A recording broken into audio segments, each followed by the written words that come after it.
Huwag kang mag-alala eh. Tinan mo ako. Hindi ako nakabahan. Sabi lang ganun na. Kasi yung halo na tubig, mo, sabi ko kaya hinahawi-hawi niya lang eh. Hinahawi ah.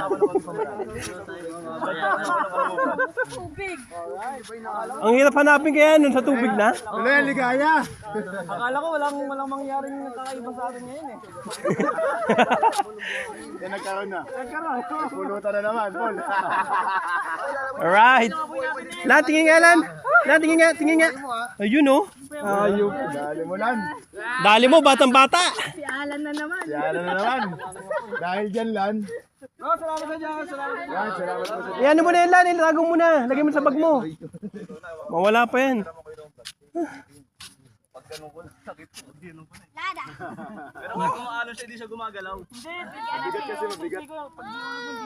Oh, hindi lumulubog. Tingnan mo nga doon pag natakpan ng buhangin. Si Alan, kabang-kaban eh. Yan, ano? Papamura na yan. Lan, buti umupo ka dito Lan. Talaga. Buti umupo ka dito sa tabi ko. Kanina.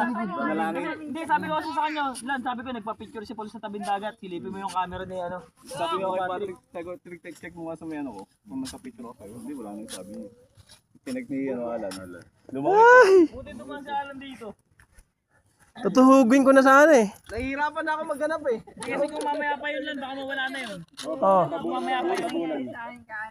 Sabi ko, upo nga muna ako. Hindi, buti nila kamo, low tide. Nag-low tide na. Ito ba agad? Hindi mo po din si Alan. Pag sabi ni Jeju, tignan mo yung picture. Sabi ko, kanino camera yung ginamit niya? Sabi ko, bro, pero ako na ano. Buti na lang kamo yung ano. Buti ka ako malinaw yung sabi. Kasi tayo ni Buti, hindi ka nakayo. Sabi ko, pag ito talaga tinabi.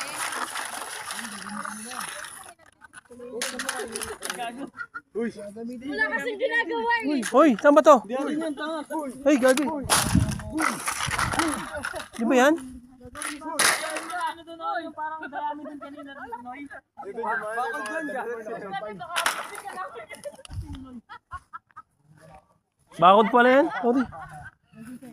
Saka nang lalo sa school eh.